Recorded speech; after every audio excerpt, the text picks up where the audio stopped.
Morning, everybody. Down syndrome week 8 press conference here. Big win over Owen.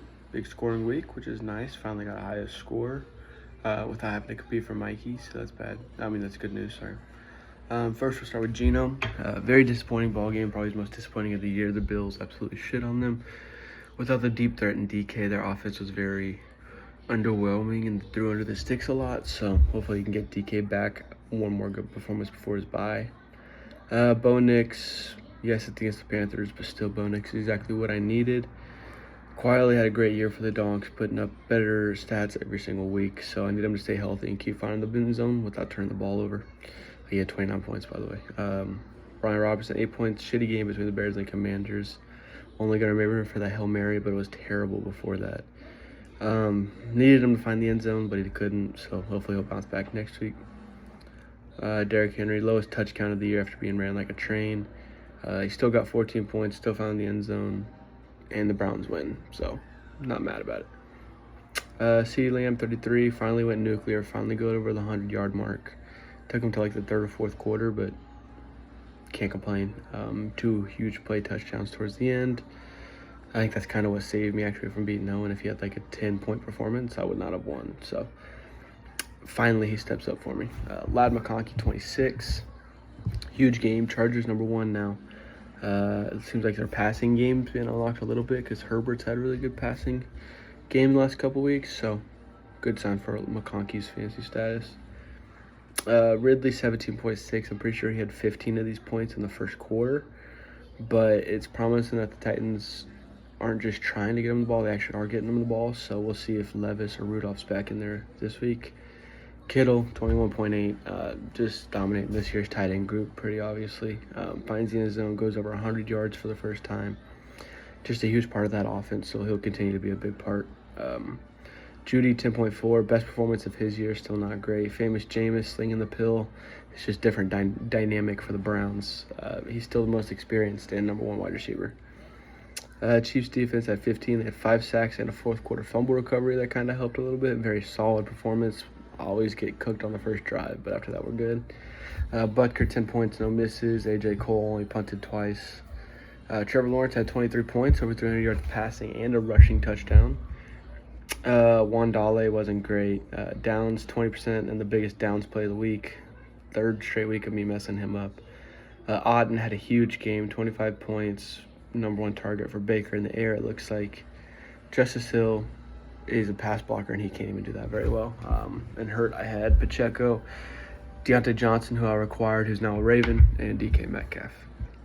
For Owen's team, Love left the game, another injury before putting up big numbers. Needs him to stay healthy, or whoever steps into his second spot to keep his season alive.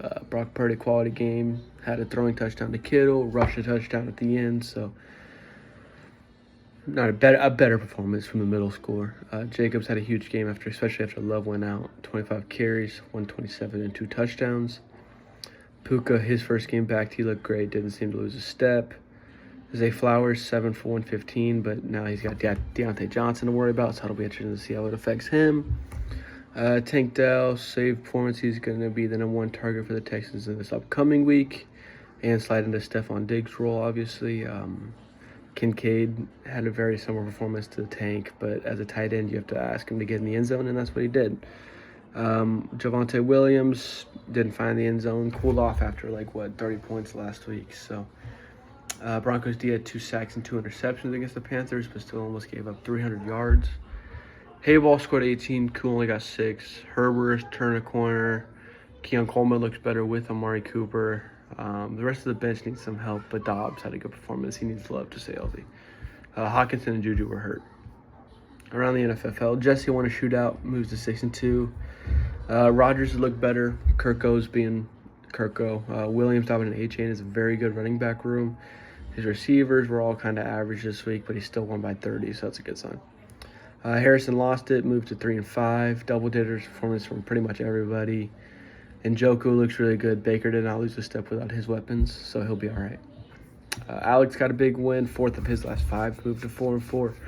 Found the end zone only 3 times for his whole team, but everybody had unbelievable number of performances to put up at least double digits for a lot of people. Jackson falls to 2-6. Disappointing weeks for Addison and Cooper. Cup is back. He looked really good. Kyler and Allen are still top quarterback duo in the league. Just can't find a way to get into that win column. Still not over with, but got to find a way to get into the win column. Nick won the low-scoring affair, moves to 7-1. Lamar and JD are just inevitable. They're so good. Mixon and Gibbs are just reliable. He needs his receiver room to stay healthy and step up a little bit, and I don't see any reason why he can't win the championship. Ryan fell to 4-4, disappointing week. Had the worst QB room probably in the NFL so far, honestly. Two-headed running back monster, Robinson and Walker is always going to be good. Maserati Marv looks better, so he has quality, but he's at the point where it's either a boom or a bust for Ryan. Parker's team went nuclear, 197 points, moves to 3-5. Hurts scored over 30, had 3 people over 20. Not even close to over yet for Parker, so he can get right back into the mix of playoffs. Mikey faced another team that went absolutely nuclear, but he didn't have a great scoring week. Nobody above 20 points, and big name players were way off the pace. So not the best week for Mikey. For our standings, we got Jesus Christ. Nick Lowe 7-1, Garvey and Jesse 6-2, Alex and Ryan 4-4, Harrison, Mikey, and Parker at 3-5, and Owen and Jackson at 2-6. For my power rankings, I have Nick Lowe, Jesse, Garvey, Alex, Ryan, Harrison, Mikey, Owen, Parker, Jackson. For our Week 9 matchups, I got myself beating Nick Lowe 163-155.